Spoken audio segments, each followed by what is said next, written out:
Help Steve and Larson build the best pro wrestling channel on YouTube. Support the Going In Raw Patreon now.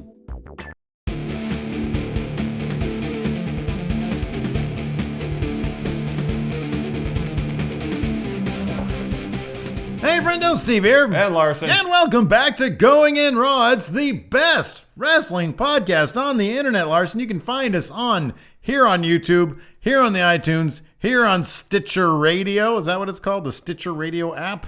Sure. I think they refer to it as radio, even though they're just internet podcasts. Yeah. I don't think that's the actual definition of radio, which I think involves radio waves. In the literal sense. Spiritually speaking, I think it's radio-ish.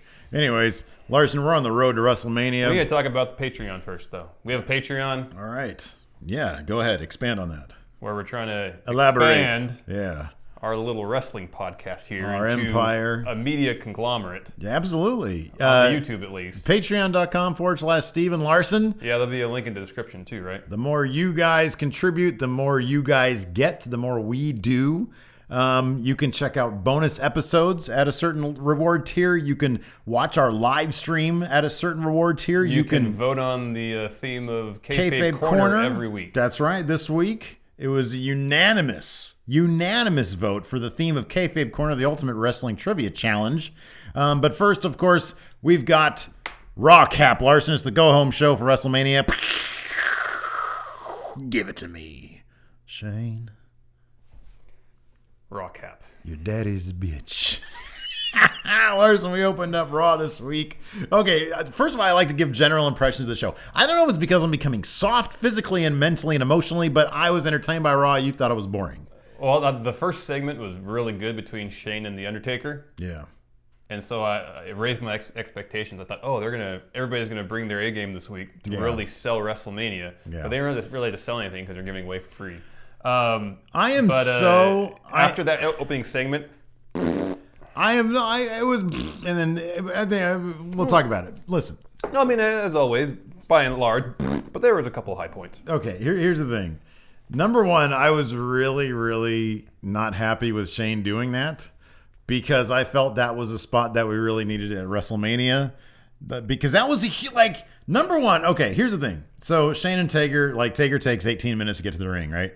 I'm 7 minutes late to the show. I turn on my Xfinity app using my dad's cable subscription, and I'm watching Raw. 7 minutes in, Undertaker is just getting to the ring. Yeah. Okay. So Shane's there or whatever. They go back and forth. Undertaker said that this entire feud seems to be less about control and destiny of the company as it does about calling people a bitch. First, Shane called The Undertaker Vince's bitch. Vince said, Undertaker is my bitch. And now Undertaker says, you do The Undertaker. I like your undertaker. Shane.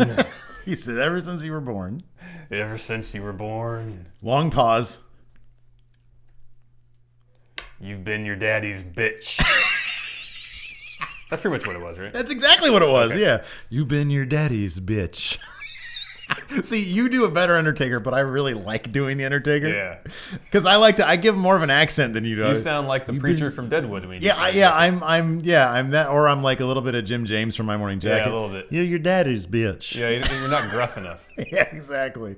And then so they proceeded to fight. So Shane positions the Undertaker. I thought I heard them call a couple spots. Shane is rusty as fuck, but he's still good. I still really like him. I noticed when he puts the Undertaker on the table and he looks down expecting the monitor to be right there. Yeah. And it wasn't, so he had to go and he delivers a couple of punches. And then looks around for a little bit and finds the monitor next to the ring. He's still better than I could do. I mean, he can still call an audible better than anybody else.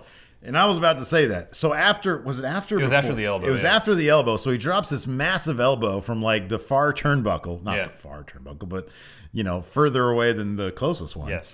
And it was an amazing spot. I was shitting myself because I didn't want the main event, because I think it's been confirmed, this is going to close the show. I don't know if it's been confirmed, but I think that's the idea, yeah. Okay.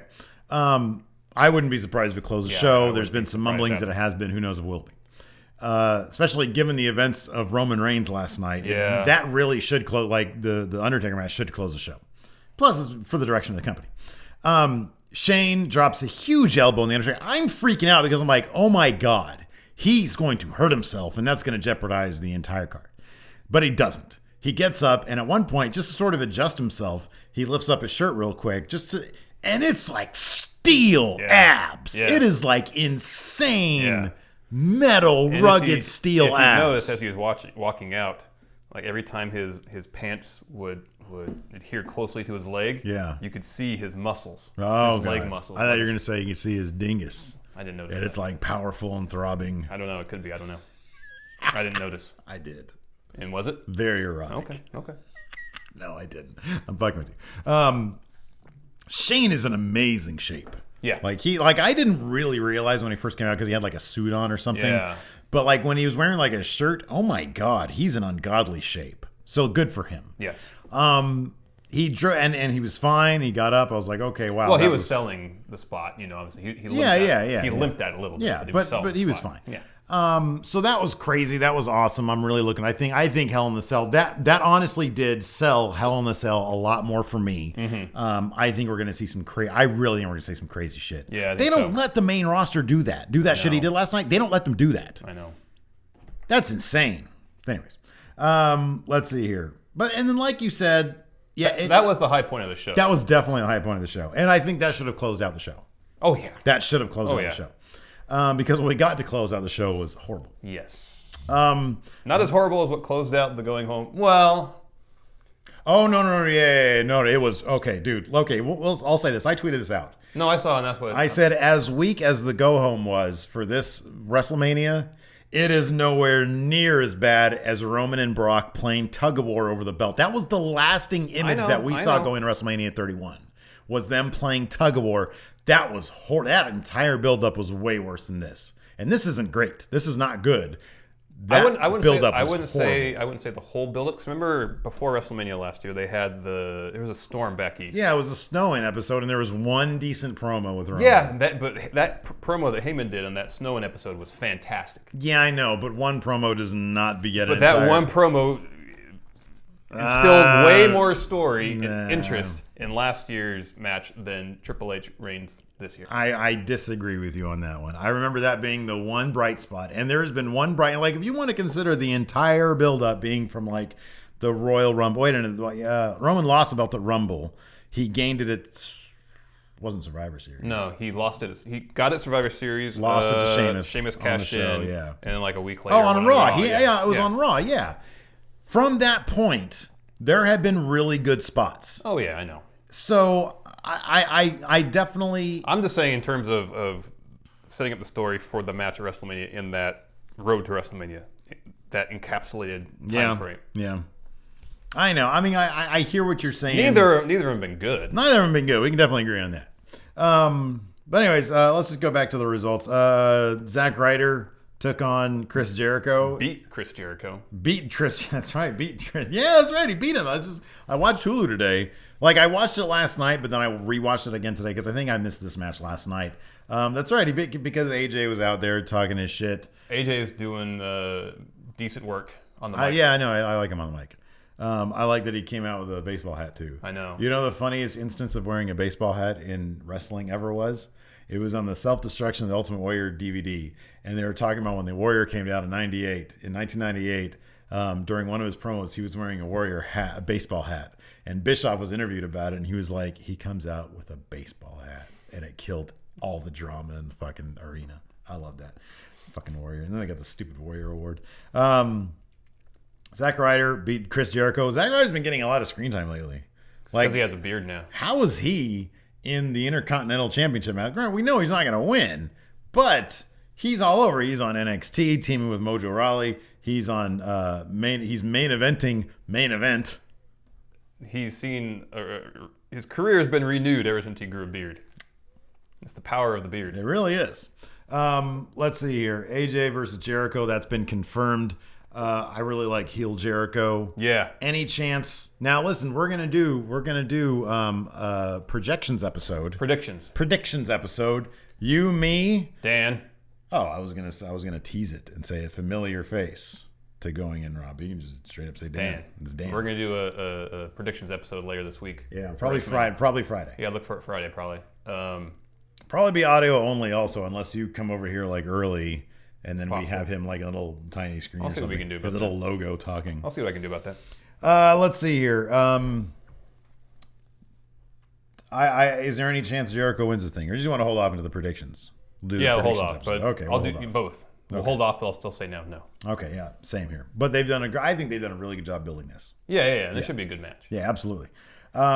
Becky Lynch versus Charlotte.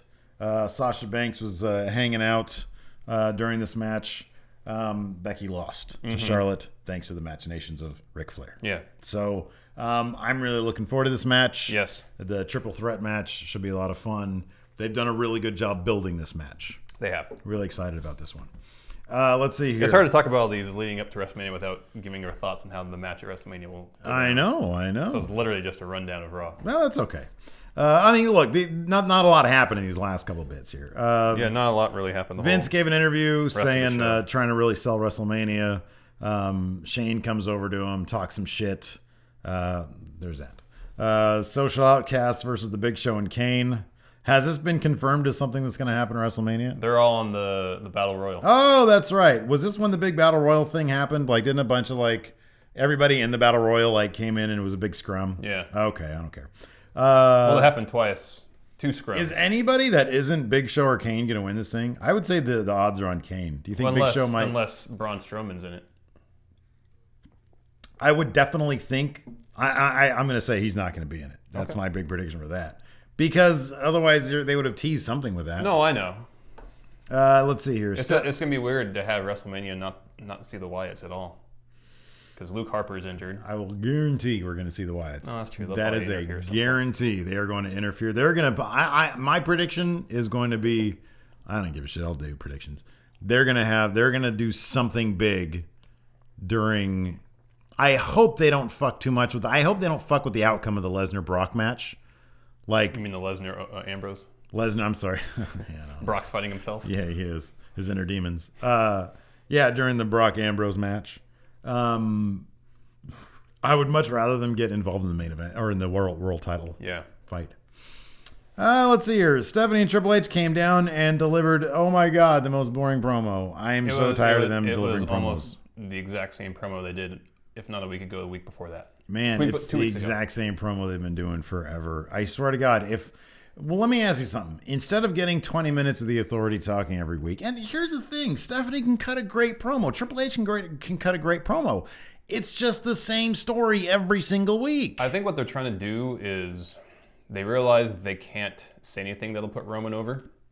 So they're just trying to make themselves look like assholes. Yeah, I know. I think they were trying to they were trying to belabor the point and be over long so that any interruption would be cheered. However, Roman is so toxic right now, the crowd booed the living shit out of him. There was a Roman sucks chant. Holy cow. I do like that he's coming in down the ramp. Okay. And I do like that so far, since he's come back from his nose operation, he's gotten rid of the vest. Yes. Those are 2 positive steps forward. Here's a prediction that it doesn't really matter if we say it or not. Okay. Is he going to wear the vest for the match? I think he will. Probably. Yeah, he's not going to come down with some freaking merch on. Let's see here. That's something that we can talk about a little bit. What accoutrements, what flair are they going to have? Because, WrestleMania, they do the fancy entrances. They do the fancy entrances with better gear. I know I've read that Sasha Banks has something special planned. Ooh, that's going to be good. Because Snoop Dogg is her cousin. Oh, really? Yeah. Wow. And he's going to the Hall of Fame this year. Yeah, that's right. So I wouldn't be surprised if he was involved. And apparently she got a custom pair of shoes made. Ooh. I read about that on a sneaker blog. Yeah. And she has a jacket she's wearing. Ooh. So I know that. All right, that's good. I don't know if we're going to have something on par with Rusev coming out in a tank again. Here's my no way. Nothing will ever beat that. Here's my prediction. Charlotte comes out in a Ric Flair-esque robe. How great would that be? That'd be pretty cool. You know why? Why? Because Ric Flair was the best. You know why? Why? Because he bled a lot. Let's see here. So Roman comes down, they boo the shit out of him, and what is he? Did he tussle with Triple H or something? Yeah, a little bit. I black out sometimes. I'm so blinded by there is large periods of this show where I was like on my phone. You lose time, man. You just lose time. I know where this is going. This isn't that interesting. I'm going to occupy myself with something else. Right? Exactly. And this is the go-home show for WrestleMania. This should be getting me hyped. It never is, though. That's the thing. I think they have like a. You know what? When they were the WrestleMania 30, when they're building up to Daniel Bryan's belt, that was a good build-up. Yes, it was. All that was very well done. It was, yeah. And that was real tension because it was like, oh my God, is this really happening? And there, like the Cena Wyatt feud then was interesting. Yeah. There was a lot of good build-up for that. Even the Lesnar Undertaker, that was really good. That was really good, yeah. That was the last really good build-up for WrestleMania. I agree. Kofi Kingston versus Del Rio. The New Day are so over. The New Day are huge faces, and they are now acting like faces. It's great. And it is great. You're right. It is great. The best part of this whole thing was Jonathan Coachman came down afterwards. And the only thing that kind of makes me sad, I really wish he had been heel Coachman. Mm-hmm. I wish he had aligned himself with Lon. But it was great. He gave a shout out to Bootios. Yeah. He did his awkward, horribly out of sync, out of rhythm dancing. It was great. You could tell he was having a lot of fun. It's cool to see that SportsCenter is going to be broadcasting live from WrestleMania. Who would have ever thought that Jonathan Coachman would bring the WWE to ESPN and it would be a hit? I know. It would be a hit. I know. That is awesome. It is. He's got the stroke over there to say, hey guys, this is a huge business opportunity.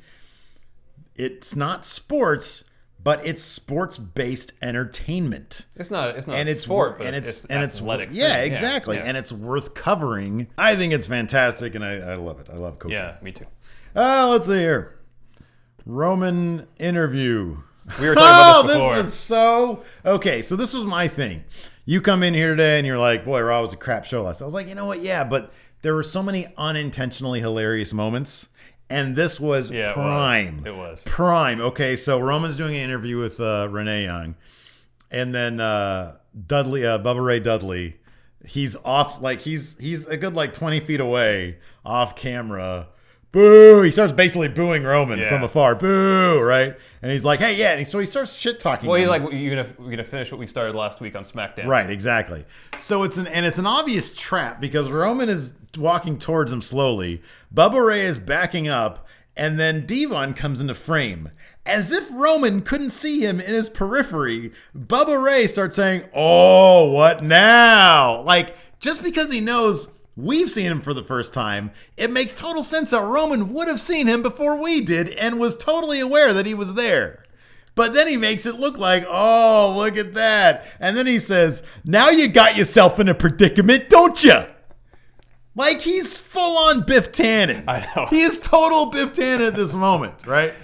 So they get into it. Triple H comes out of nowhere. He was hiding behind the curtain. He was hiding behind the curtain, apparently. And they throw Roman into a slab of wall that had obviously been rolled up just so that he could be thrown into it. It was absolutely ridiculous. It was so stupid, but it encapsulates everything I kind of love about wrestling. And it's okay. To me, that's part of the entertainment, regardless of whether they thought it was going to be a serious dramatic moment or not. Did you notice after Triple H slammed Roman to his belt, the first thing Roman did was this? Make sure his nose is okay. Watch the face. Oh, God, that was so bad, but I was laughing so freaking hard. It was awful. I loved it. Let's see here. Kalisto versus... Oh, God. It was a Kalisto squash match against Connor from the Ascension, and his dipshit partner was standing outside staring at the whole fucking thing. That was terrible. And then Ryback comes in, they do a big stare down. Yeah. What a waste of the title. I've been pining for the return of a scrub belt, and we have the return of the scrub belt. How the U.S. title has been just tossed aside. Cena elevated so much with the Open Challenge in the span of 4 or 5 months. Yep. In the shitter. Done. I mean, he's a good wrestler. He's a good talent. I like Kalisto. They could have made this into a big deal. They're just booking it awfully. It's not Kalisto's It's so fault. crap. It's so I don't absolute crap. want to infer that's Kalisto's fault because it's not. It's just the booking's been Look, so man, bad. pretty much everything that goes wrong in wrestling is creative's fault. Oh yeah. I mean, look, you can have wrestlers who are crap. But even Roman Reigns, I forget who it was. Somebody tweeted us last night. Maybe it wasn't Cheeseman. Who was? I forget who. Oh, this is one of the questions coming up. Okay, all right. We'll talk about it in a I know what sec. you're talking about. I believe it's in the question. Okay. Heyman and Lesnar. So Heyman comes out. Lesnar comes out. Heyman delivers his same old Heyman promo where he does a great job, selling WrestleMania, selling Dean Ambrose, selling Brock, of course. Brock has a Brooklyn. I love that every city they go to, they have a different shirt. Yeah, custom Brock. shirt. Yeah. Then Ambrose and his red, what do they call the old Red Rockets? Was it Red Rocket? It's the wagons? The radio flyers. Yeah, radio flyer. He had his radio flyer full of weapons. He brings it down. It was obviously made by like an intern. Right, exactly. Yeah. So Ambrose comes down, fills it up. Did anything actually happen during this segment? No, Ambrose didn't even pay attention to Lesnar or Heyman. He just went out and intimidated him by collecting his weapons from under the ring, putting him in his wagon and going back up the stage. Yeah, I've been happy with everything about this, so I'm willing to let this one slide. Yeah. Because that was kind of booty. It seemed like something that had been better 2 weeks ago. Yeah, right, exactly. Yeah. Let's see here. Paige and the Diva stuff. Okay, so Team Total Divas versus Team Bad and Blonde. Yeah. Which is Team Bad, Naomi and Tamina. Plus Summer Rae, Lana. And now their secret weapon, Emma. I love Emma. Look. No, I don't mind her. This is what bummed me out. Emma came out without Dana Brooke. Because now on NXT, they have become so intertwined and linked. Yeah, they're inseparable at this point. Like, to us, we do our fan fiction, our NXT fan fiction, where Emma is envious of Dana Brooke, but Emma's just a nice person, but she's acting like a bad person. So she comes out with her aviators and her cheesy leather gloves. I did notice last night she didn't smile once during the match. I love Emma. I think she's a good wrestler. No, I like her too. I'm so glad that she's at WrestleMania. And in fact, I was really bummed out because when I was watching on Hulu today, I was actually really looking forward to seeing that again. But it wasn't there. And then Team Total Divas unveil their secret weapon. No, they were getting beat down. Yeah. And then I was out of the room at this point. Eva Marie comes out. And apparently, we read today that in the dirt sheets, and who knows if this is true or not. We don't know.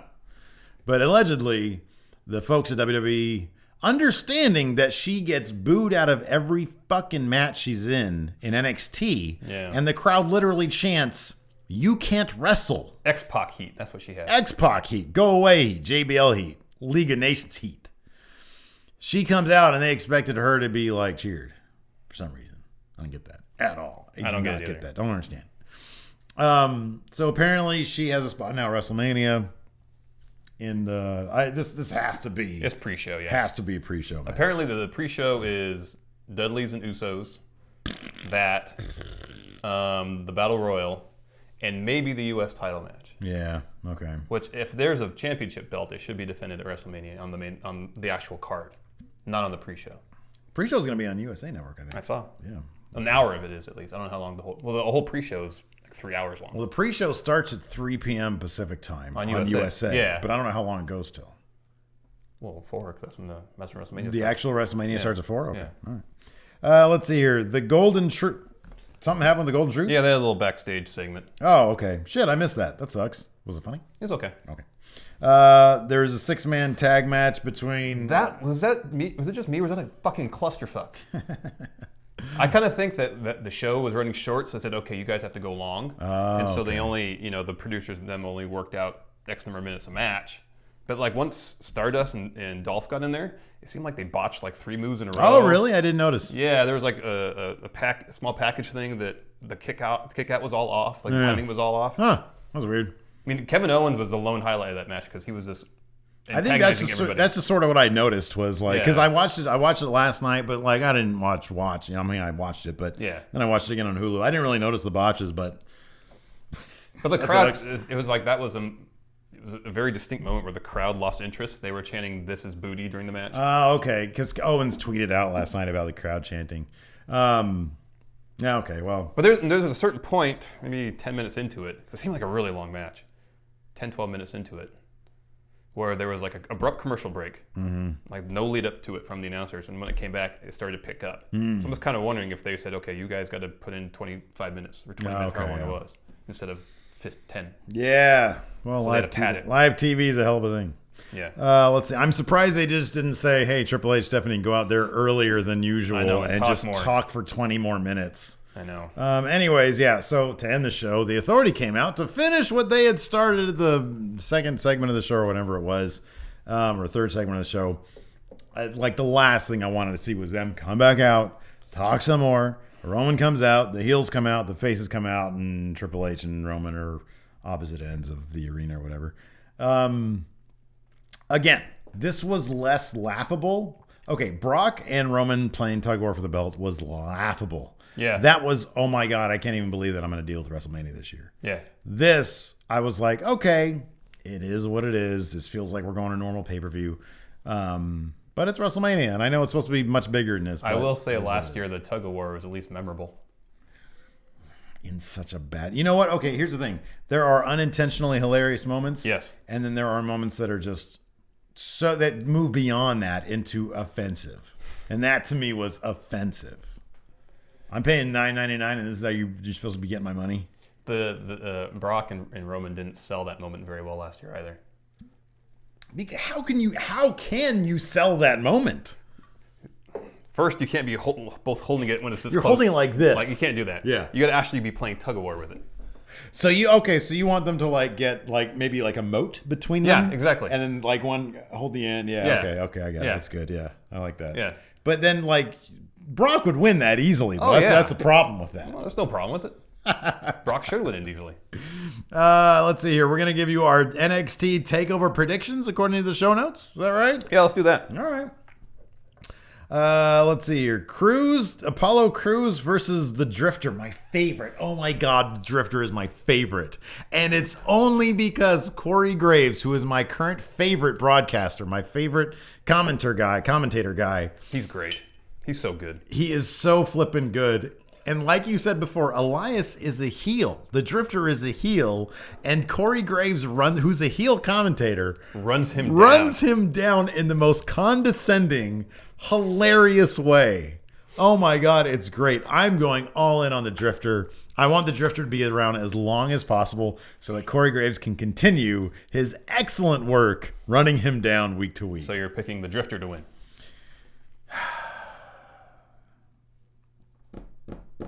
I'm going with Apollo Crews. You know what? Logic says Apollo's going to win. I'm going for the Drifter. Okay. Yeah. You're going with your heart and not your head. Exactly. Okay. Yeah. I'm fine being wrong on that one. Okay. The Revival versus American Alpha. Dash and Dawson versus American Alpha, Jordan and Gable. Both those teams, by the way, should just be going by their names and not these stupid nickname things. Do you think Clark American Alpha gets the belts here? It seems a little soon. It seems very soon. That's why I'm going to say no. I'm going to say Dash and Dawson keep it up because I think this could be a really fun, very long feud. Yeah, because they just announced this match, a week or two ago? Mm-hmm. Yeah, it seems a little soon. There hasn't been enough build-up to it. Yeah. And as much as I would love to see American Alpha win. Yeah, I think you're probably right about Cruz, and that's a face win. Yeah. And I think we need a couple of heel wins. Revival wins through some nefarious means. Oh, of course, yeah. And then whatever the next takeover is, American Alpha. You know what? I'm going to say this. I'm going to say Revival wins legit. You think so? I think so. Yeah. I think it's going to make American Alpha have to reevaluate, come back stronger. Let's see here. Austin Aries versus the Lone Wolf End of Days, Baron Corbin. My guy. Yeah, my guy.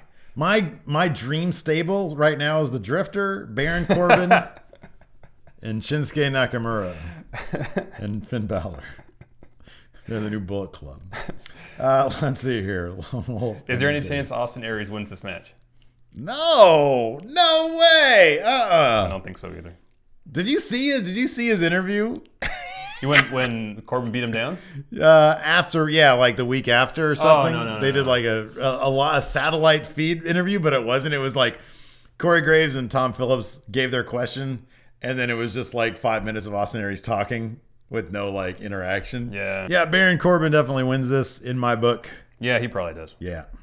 Sami Zayn versus Shinsuke Nakamura. There's no way Sami Zayn wins this match. This is all about establishing Shinsuke as a top dog in NXT. Yes. And in fact, I kind of wish that he went straight to main, but that's okay. Something tells me that Nakamura being in NXT is more him getting used to American style. That's exactly what it is. Yeah, okay. As opposed to strong style. Asuka versus Bayley. This is tough. You contend that you think Bayley's going to drop it and then head to Maine. Yeah. I think she's going to... Fuck. Bayley beating Asuka. I don't know if I see that. Asuka's a beast. She's a freaking beast. On the other hand, if you really want to legitimize Bayley, have her beat Asuka. Then send her to Maine with the belt. They've done it. They did it with the NXT belt before. No, I know. Maybe Asuka wins in the rematch. I say Bayley wins. You say Asuka wins? Yeah. All right. We need to deviate at some point, I think. Yeah, I guess we did with the first match. Yeah, but that wasn't real. No way Drifter wins that match, but I'm pulling for him, and I'm going to say he's going to win. Samoa Joe versus Finn Balor.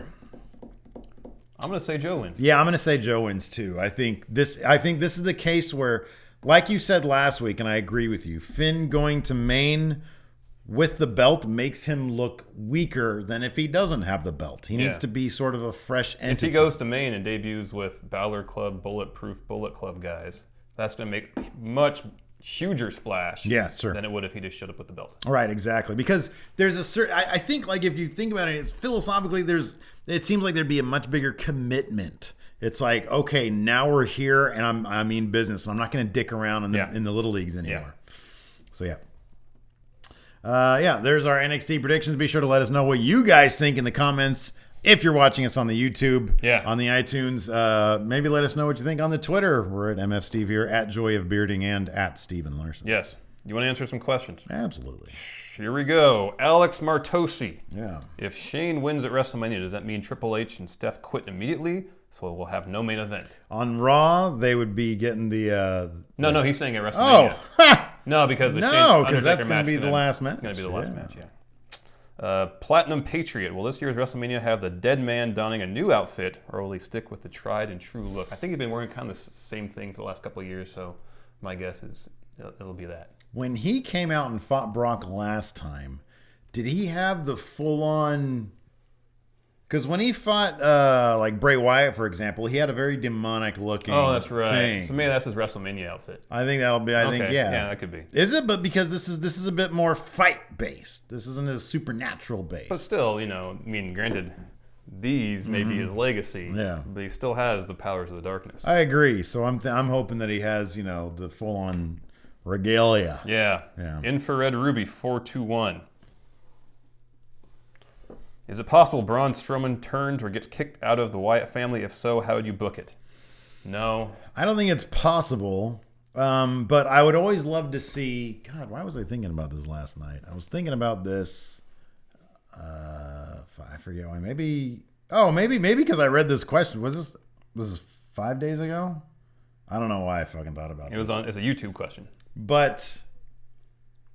I could see this being a situation, and it'd be really interesting to me, is if they treated it sort of like $1 Million Man Andre, where Bray has Braun get the belt and hand it over, or just the belt belongs to the family. But then Braun starts getting a mind of its own. It's all reliant on Braun getting a mind of his own when he starts demonstrating that he's not going to be a pawn of Bray Wyatt. That could be a very interesting story. But Braun would have to improve substantially in the ring for it to be captivating in the least. Absolutely. I agree with that totally. He'd have to start demonstrating that he has some sort of personality, which is the crux of everything. Yes. Ashley Smith. If New Day were to split up, who would turn heel and who would be the biggest star? This is a really good question. I personally think that Xavier Woods comes out of the New Day with the biggest rub. I think he comes out of it by gaining the most. Mm-hmm. But I think Big E has the highest ceiling. Yeah. Really? Yeah. I don't know, man. I see Xavier Woods, and it boils down to at least one thing.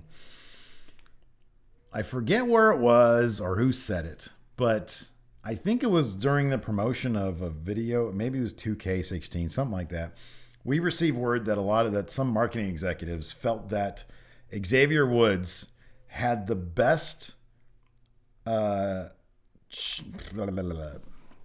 thinking on his toes promo abilities. Yeah, he's a good improviser. This side of John Cena. Yeah. And I think that combined with his and taking nothing away from Big E. Yeah. I think, and also sort of seeing them interact in person at the 2K16 games thing that we went to. Xavier Woods is such a, I'm trying to think of the word. He's just got loads of charisma, and he knows how to connect with people. Yeah. And I think that more than anything can take him possibly, if written correctly, to a Daniel Bryan type situation. That's possible. I mean, Xavier Woods has far and away gained the most. Oh, for sure, but because he was sort of in the lowest position. He was wressling. He was virtually nobody before Raw and stuff like that. Yeah, so exactly. To see him, in the main event of Raw is for great. sure. Yeah, absolutely. But just knowing how WWE likes their champions. Sure. Yeah. And Big E's great. Oh, he's fantastic. He's fantastic. Yeah. But I was thinking last night after reading this question that ideally have all three of them win Money in the Bank, have all three of them cash it in, have all three of them be champion. That would be fantastic. And based on the opponent, they would decide they who play would wrestle. matchups. Yeah, I think that'd be great. That would be fantastic. That'd be amazing. That's the best storyline. Yeah. Mike Petrosky. Okay, guys, you are to book an NWO 4 Horseman feud. However, you can only use members of the current roster NXT incoming free agents. You get the NWO, I get the Horseman. Okay. And 4 guys per group. You go first. NWO 4. Okay, NWO. Let's see here. I get the NWO. Then obviously we're looking at the Drifter, Elias Sampson. We're looking at I already win this. Baron Corbin, End of Days. We're looking at a heel, Apollo Crews. I've taken him from you. That's fine, okay. And we're looking at, let's see, NWO. Who'd be NWO?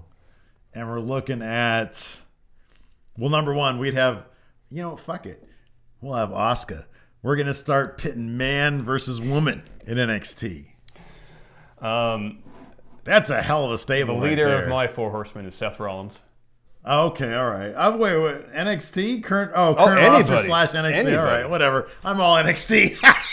I have Elias Sampson on my crew. That's why you said that. That's the worst. That's why you said it's like, I win this instantly. That's the worst. I want Rollins. I want Cesaro. I want... Shoot, it's 5 though. I was going to say I want those 2 in the New Day, but that's 5. You need Charlotte in there. Yeah, get some Flair blood. Okay, I guess if we're gonna have a female component to each group, then Charlotte. I'm always terrible at picking these factions. And then one more. The Drifter. Somebody draw me a picture or send us a picture of the Drifter. We need some Drifter merch up here. And then Stupid Scoops. He was on Twitter saying, I'm not huge on Elias. He was running down Elias. He loves everybody, but he hates Elias Sampson. I don't get that either. That guy's ridiculous. I need one more. Shoot. Usually I'm really good at this. Now I'm drawing a blank. Pick somebody. Come on. AJ Styles. There you go. Mr. Handsome Ghost. Mr. Handsome Ghost. Who could benefit from the support of the Authority? Apparently you mentioned Dolph, but who else? Oh, yeah, dude. Listen, the Dolph Ziggler would be a good Authority guy. Who did I say also? Who was my Authority faction? Oh, listen. I'm sure Dolph Ziggler. The Drifter, Baron Corbin. Dolph Ziggler, Bobby Roode. Oh, yeah. The Drifter, Elias Sampson, and Baron Corbin. Baron Corbin's so not, it's lone wolf. I know. He is not a faction guy. He can drop the lone wolf. And the Drifter is alone. You can just be End of Days. Yeah. You can drop the lone wolf. Matt Robinson.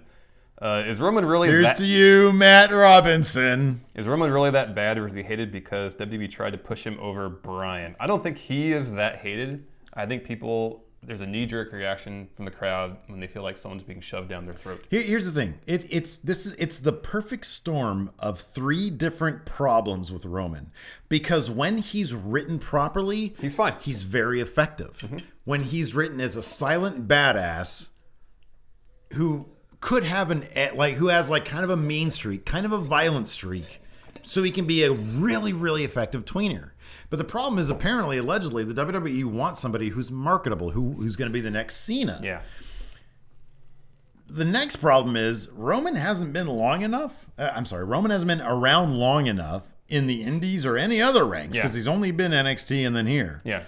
He hasn't been around long enough to really understand this works, this doesn't work. Yeah, he just kind of said whatever they tell him to do from creative, He just does, I think. It would appear to be the case. And granted, we're not in there. We don't know. Yeah. But it would really appear to be the case that he doesn't have enough experience to be able to say, hey, this works, this doesn't work. Why are we doing it this way? Let's do it this way. Yeah. And not only that, there's also back then they were saying, there are sharks. Stone Cold Steve Austin could say, no, I'm not going to do it this way. I'm going to do it this way. Screw you guys. CM Punk could do that. CM Punk could do that. I'm sure Triple H did that. Triple H, absolutely. All those guys back then, they did that shit. Yep. I wonder if these days there's more apprehension because these guys aren't real sharks. Say what you will about Vince McMahon saying nobody's reaching the brass ring. I do kind of believe that a lot. I think Kevin Owens is a shark. Oh, yeah. He comes off as a shark. I'm sure Seth Rollins is too. Seth Rollins, for fucking sure, is a shark. I wouldn't be surprised if Dean Ambrose was. Dean Ambrose is a shark for sure. Certain guys just come off like because these guys have been around forever. They don't need this. Roman kind of needs this, Where does he go from there? Yeah. So I don't know. I think it's just a matter of, so it's just a perfect storm of all that shit. And it's like they say, hey, go out there and be a fresh baby face. He can't do that. It's not believable and it's not likable. Nobody wants to see that. When he was popular as a member of the Shield, it was because he was a silent badass. Right, exactly. He was the big mean guy who they tag him in. It's like, holy shit, now you have to do this. So there's all of that. Plus, like you said, people we want tension. We want drama. We don't want the inevitable. We don't want to know what's going to happen a year in advance. That's why, honestly, for especially me, when they telegraph it so obviously. Exactly. Yeah. That's why that Raw episode where he won the belt was so fantastic because the whole time we were like, nah, it's Raw. They're not going to do this. They're going to do it. The finish, baby. They played against expectations for the first time. Exactly. So it's just the perfect storm of all those things that we don't like. Yeah. Yeah. Yes. Oh, my phone shut off. Sorry. Yeah. Stone Cutters 07. Stone Cutters. Are you more or less excited for Mania, knowing that they need to do something special to stop the crowd booing Reigns out of the building? They surely would if he wins clean. Last year they pulled out the Rollins cash-in to save us from that ending. Well, I think if they put Shane Undertaker last, if Shane wins, the crowd will pop because it means the authority's out.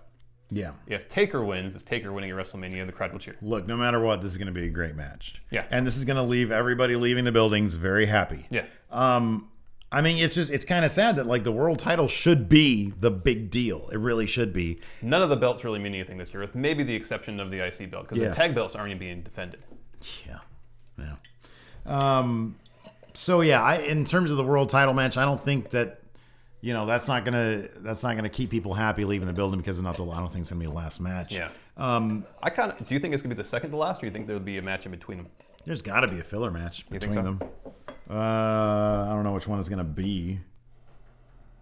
What other non-title matches are there? New Day versus League of Nations. Yeah, I don't know. Maybe that one. I don't think they're going to do that total. No, that's going to be pre-show. Yeah, Total Divas is pre-show. I could see maybe. Man, I don't know. That freaking Divas match is going to be off the hook. I really think. Yeah, no, it will be. It's gonna be fantastic. So I don't think they'd try to book that as a filler match. But I can see if Roman wins, having that match because it's gonna blow the roof off the joint. The Divas match. Yeah. And then Taker and Shane. That's possible. Yeah, I don't know. Good question though, right here, David Fishkind. What order would you book the WrestleMania main events title matches? Hey, let's book WrestleMania. You mean the order of matches? Yeah, the order of matches. Open the show, I'm sure, with the IC title match, the ladder match. Right. Well, that's what they did last year, too. Yeah. And then after that... And we're not talking about pre-show. No, we're not, yeah. Let's see. What do we have? We have IC, we have New Day, Lawn. Yeah. We've got the U.S. title. Let's assume the U.S. title might be pre-show. Okay. Well, for the purposes of this exercise, is it pre-show or is it main? We'll say main. Okay. Because it should be main. Okay. So that's going to be a filler match, but it's going to be an early filler match. Yeah. So let's say IC title goes first. Yeah. U.S. title goes second. What goes third? New Day. No. Then we need another big one. I'm going to say Divas next, then Lawn, New Day, then Roman, Triple H, then the main event and Shane. Okay, there's no filler between. I'm going to say no filler between that and the main event. I'll say... You know what? You know why? Because I think that is the filler match. Main event will be Taker Shane. Okay. Divas. Okay. Roman Triple H. Okay. U.S. title, New Day Lawn, IC title. Okay. So the IC title opens the show. Shane Undertaker closes it. Insert the IC title match. No, we left out AJ and Jericho and Brock and Ambrose. Those are kind of major matches. I could see AJ and Jericho going on first, then IC title. AJ Jericho, God, there's not a lot of filler matches. I mean, what do we have, like, really? I mean, if Kalisto, which I still think Kalisto Ryback's going to be pre-show. Yeah. If Kalisto Ryback is pre-show, then take that out. Lawn New Day is filler. And what else is really considered filler? Nothing. Not a lot.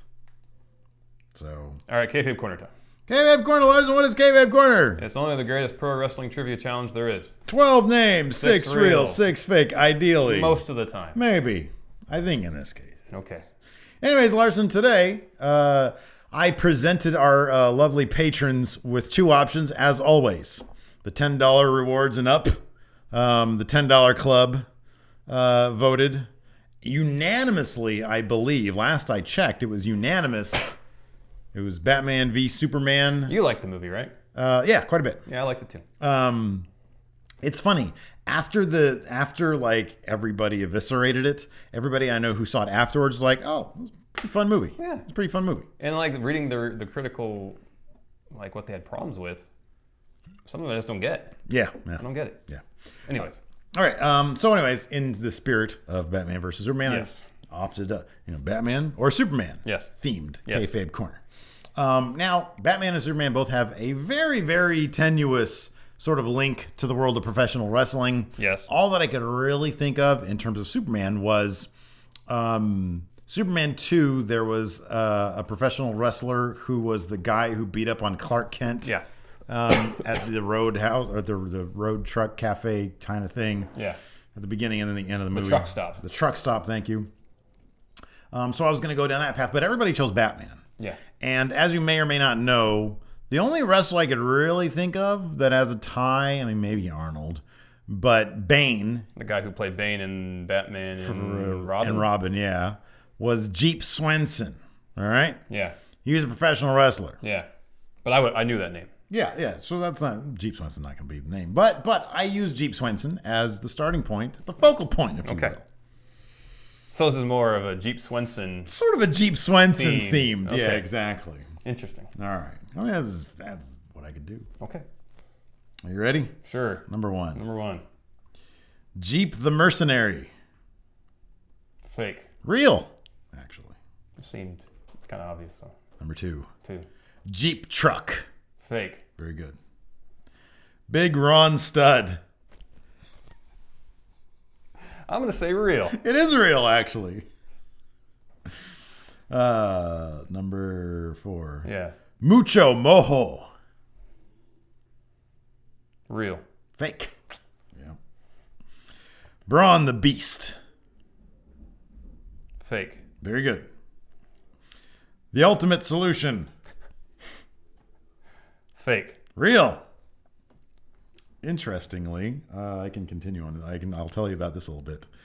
Jeep Swanson originally went by in WCW the Final Solution, and then obviously had to change it once WC found out that it's not good.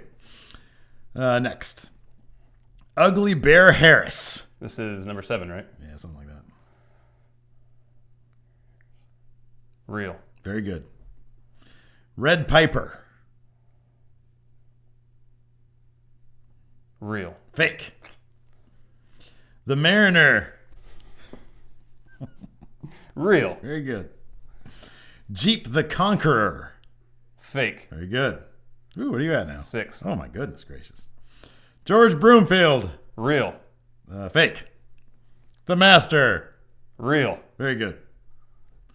That's it for the... What are you at? 7? Oh, my goodness.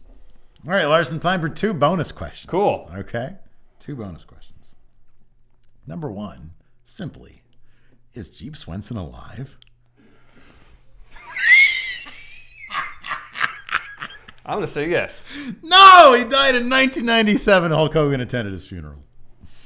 And the second question, during his days in WCCW, managed by Gary Hart, Who was his main rival? WCCW? WCCW. Can I? World Class No, I know it is. What Wrestling. years was he active? Oh, fuck if I know. I'm going to speculate the early 80s. I can look that up. Hold on a second. I mean, you don't have to, by any stretch many means, because it's a clue, and you don't have to give me clues. I can give you a clue.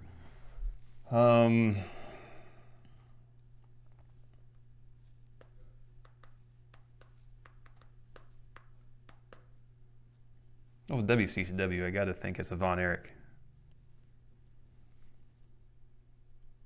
Unless it was Bruiser Brody.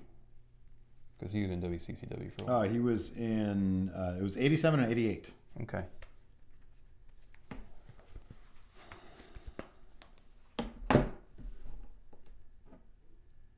I'll say Kevin Von Erich. Should have gone with your gut, my friend. It was Bruiser Brody. It was one of those two. Okay, how about this though? I will give you. Look, this is the improvisational nature. Mm-hmm. Never know what's going to happen here on Kayfabe Corner. Mm-hmm. I'll give you the option for one more point. Under what name, and it could be Bruiser Brody, under what name did Bruiser Brody feud with Jeep Swenson? King Kong Brody. Nope. Red River Jack. 7. That's like my favorite wrestling name, Red River Jack. Yeah, that's really a good one, right? Really that's good. A really good. You got 7? I got 7. So theoretically, maybe allegedly up on the year by 2. Yeah. Okay. Well, hey, you know what? Put together another couple strong weeks, and I'll be back in the game. You will. Yeah. All right. We got a bonus episode coming up for all the patrons. $5 and up. Is that right? Yeah. $5 and up? Yeah. The bonus episode? The weekly one. The weekly, yeah, that's right. For $5 and up. Weekly. Yeah. And then for everybody who donates, it's monthly. Yeah, that's right. So we got our weekly one coming up. Right now, we're going to do it right now. We're going to do it right now. Patreon.com/Stephen Larson. Support us to the tune of $5 and up, and you guys can check it out too. And look for our WrestleMania predictions episode on Friday with Dan. Correct. Yes. Check that out. Yeah. That's for everybody. Everybody can see that. Yeah, everybody can see that. All right. Well, until next time, we'll talk to you guys later. Goodbye.